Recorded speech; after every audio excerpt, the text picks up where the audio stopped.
Bonjour les loulous, voici aujourd'hui une guidance pour les personnes qui sont en crush. Vous l'avez reconnu, le petit cœur du crush. Donc, je vais utiliser tous ces jeux-là qui seront affichés en haut ou en barre de description sur Afficher Plus. Et on commence avec la carte qui nous indique l'humeur du jour. Ce sera Albus. Alors, paix, blanc, pureté, repos, vertu. En règle générale, la sérénité est au rendez-vous. Vous pouvez affirmer tranquillement votre indépendance. Côté cœur, vous allez vers des projets sérieux, une entente profonde. Les sentiments qui vous unissent sont nobles et purs. Ne les sublimez pas trop quand même. Un élan amoureux pourrait rester platonique. Alors, pour les crushs, ça dit que vous idéalisez beaucoup votre partenaire ou que votre crush vous idéalise beaucoup. Dans tous les cas, vous pouvez inverser, hein, soit l'un, soit l'autre, soit machin. Bref, c'est pas mal hein, d'idéaliser quelqu'un, mais risque que ça ne devienne pas platonique votre relation. À part si c'est ce que vous recherchez, un truc tout tranquillou, sans vague, tout en voilà comme ça. Mais en tout cas, pour les crushs, le message est assez serein, est assez beau. Ça dit que, en gros, vous recherchez la même chose l'un et l'autre. Donc tant mieux, nous allons voir ce que les petits jetons ont à me dire. Le défi, on a la clairvoyance et on a l'aveu. Waouh, c'est joli.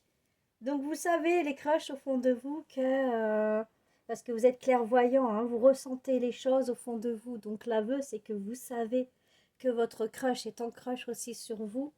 Mais vous n'êtes pas sûr en fait. Vous le savez au fond de vous parce que vous le voulez, ce crush, cette crush. Mais vous vous demandez, est-ce que cette personne veut de moi aussi, même si vous ressentez que ça peut être réciproque, ça vous donne quand même un défi, un challenge à relever. Vous avez envie d'aller au fond des choses et d'aller voir ce qui se passe. Allons voir tout de suite. Alors, nous avons l'appartement, le désert et l'automne. L'automne qui représente aussi une période de détachement, de lâcher prise, une période où on se dit, bon, ben, ce qui arrivera, arrivera, on verra bien. Pour l'instant, c'est le désert, il n'y a rien qui se passe. Vous n'avez pas de nouvelles de votre crush et votre crush n'a pas de nouvelles de vous non plus. Vous isolez beaucoup à l'intérieur de chez vous, dans votre appartement, dans votre maison, mais aussi à l'intérieur de vous-même, parce que vous avez besoin de vous retrouver, de vous ressourcer, vous avez besoin de d'épuration. Ça, je pense que vous êtes épuisé et ce ressourcement à vos racines, ça vous fait pas de mal. Réfléchir seul, vous isoler un petit peu, savoir comment vous retrouvez vous-même déjà avant de retrouver votre autre. C'est pas mal. Nous avons euh, la carte du Bouddha, la carte du feu vert et la carte encore de la maison. Ça parle vraiment de maison, hein, de recueil sur soi-même, de réfléchir, de choses comme ça. Donc, du coup, avec la carte du Bouddha, ça m'indique la zénitude, la sagesse et la sérénité. Vous êtes serein, sereine par rapport à cette relation de crush, parce que vous savez que vous avez le feu vert devant vous. C'est vous qui avez les cartes en main. Donc sortez un peu de votre zone de confort de chez vous euh, pour aller trouver les clés à l'intérieur de vous-même pour pouvoir aller vers ce crush. Là, je pense que c'est trop en attente. Il y a trop de non-dits, il y a trop d'attentes. C'est dommage, j'espère que vous n'avez pas passé à côté, hein. Qu'est-ce qu'on nous dit d'autre? La femme, on a la carte de la femme. On a la carte des tongs et nous avons la carte du trèfle.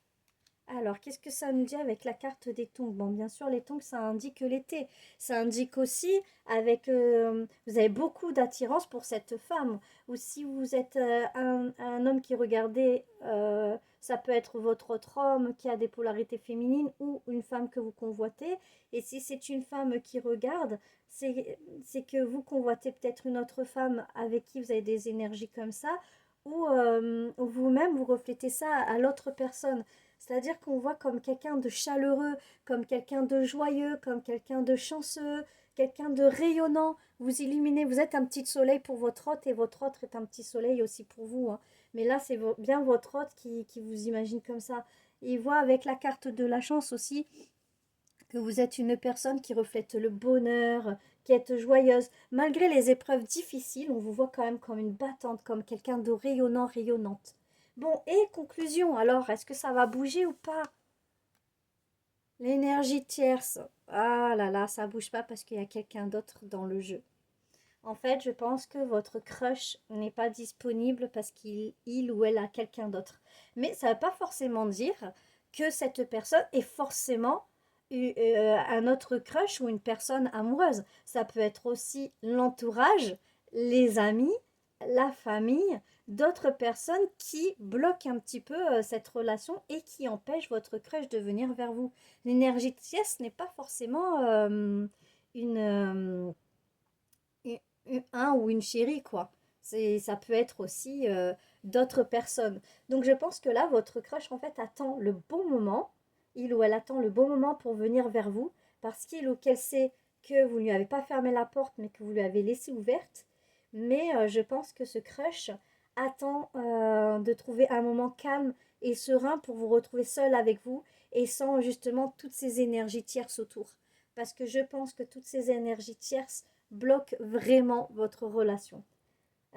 C'est ça en fait le problème dans cette relation-là.